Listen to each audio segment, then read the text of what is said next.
I know I'm not sure how many sports folks watch the stream, but Doc Rivers is head coach of the Milwaukee Bucks currently. Multiple head coaches played in the NBA as well. No, it's not a sports story. And for some reason, he had to preface what he said about SNAP benefits. He had to preface it by saying he's not getting too political here. Well, damn it, political is our life. It affects everything. Here's Doc Rivers after a game. I don't want to get political, but I am. And this one is not political. It's the SNAP programs around the country, and especially in Wisconsin, because that's where I'm at right now, are going to get delayed. And this is for Republicans and Democrats. We're talking about kids not getting food, and that should never happen. I don't want to hear about people who are cheating the program and all that crap. A 6-year-old, 7-year-old kid is cheating nothing, and we are going to cheat the kids if we don't take care of this. And our Republicans and Democratic senators and in the government have not done their jobs. And so the problem is the kids have to pay, and that's ridiculous, right? I think everyone, there's food banks, there's all kinds of places we can donate money. We should. I can tell you that. I'm telling my players to. I'm asking everyone to. And this should not be a political thing. This should not be about being a Republican or a Democrat right now. This is about our kids. And finally on that, truancy and hunger are the two biggest issues for kids learning in school, literally. They have proven that a kid can be in the worst area in the world, literally the worst area, but if he can just get to school and eat, he can learn. And so we have to make sure that we feed our kids, and we can drop all the other stuff, figure it out all later, but we got to feed our kids. So this, I hope, you guys get out there and pass that message on. Just normalcy speaking to humans about humanity.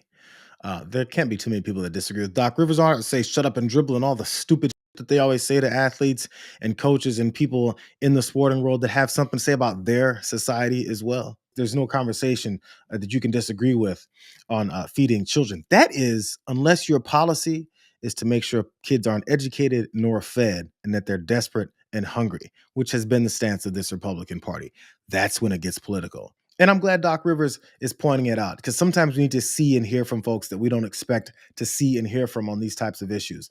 Representative Jim McGovern, he's a Democrat. He's had his foot on Trump's neck for a while, too. Republicans are choosing to go after nutrition assistance. Trump is doing this because he is a bad person. He's a lousy president and an even worse human being.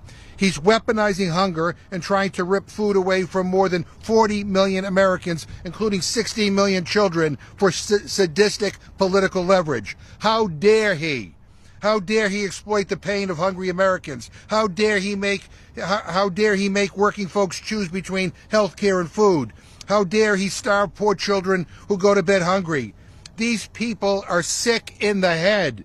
They take food away from poor folks on Friday, and then they go to church on Sunday and proclaim to be good Christians. Just a little bit of truth being spoken, that's all.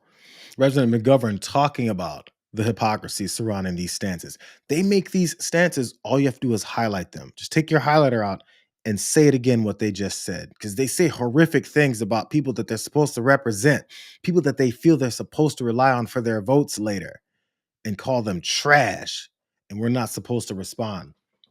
Hey, here's some of the results and the reasons why McGovern called Donald Trump a lousy president and a rotten human being.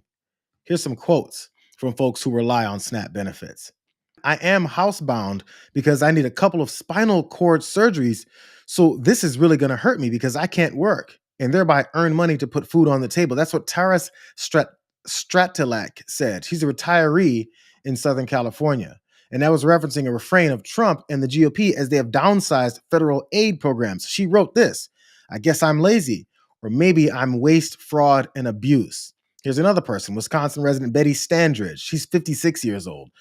Said that she's been hospitalized for a month and was relying on SNAP to afford pricier groceries that she now would have to go without. Here's her quote: losing my SNAP benefits means I will not be able to replenish my food for the month. Therefore, I will do without things like fresh produce, milk, and eggs, is what she pointed out. Here's more. I mean, since those folks are lazy for having spinal issues and being in the hospital for a month. Here's Donna Lynn. She's a disabled veteran. How about this?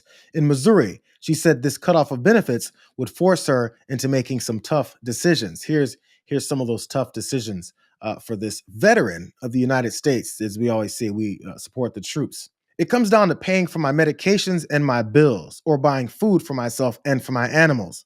So I pay for my medications and bills and get what food I can for my animals. And if I have money left over, then I'll eat. This is how the government treats their veterans. It's very sad, she said. Also, Zachariah Kushner, a disabled 36-year-old living in Charleston, West Virginia, said, put these consequences of a benefit cut succinctly. They say, I won't be able to buy food. What do you expect? We don't always put the personal stories and accounts behind all of these discussions about SNAP benefits, as Donald Trump talks about the things that people don't deserve, all the waste, all the fraud and abuse, that forget there's humans attached to those terms. They just think enough people will listen to them because they said so. And let me leave you guys with this last video. This guy's name is James. He's also a veteran. And it's not just SNAP benefits. As we saw when Elon Musk and Donald Trump came into office and threw a couple of Nazi salute signals at us, they're also attacking veterans mercilessly. I'm a veteran. Like I said earlier, I served my country in Desert Storm, Desert Shield. I've accessed the VA. I suffer from ailments from that conflict. I rely on the VA for my health care. I use the VA for everything, my vision care, my dental care, my primary care.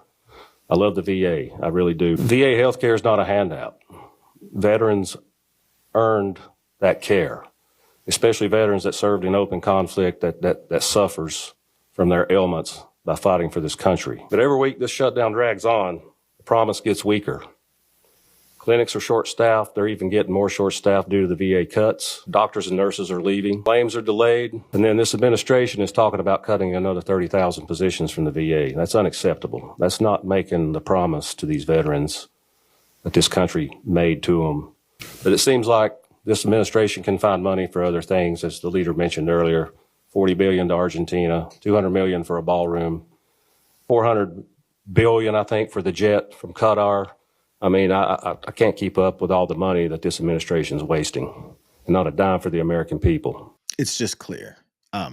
So if you keep following these guys and they're trying to figure out why they lost across the country yesterday, it's because they keep offending and victimizing the folks that they always said they're in support of. Matter of fact, they're direct voters with the red hats on. They're screwing them over too. It's right in front of you. The only decision most people have to make is stop it. Stop following them. Stop believing them.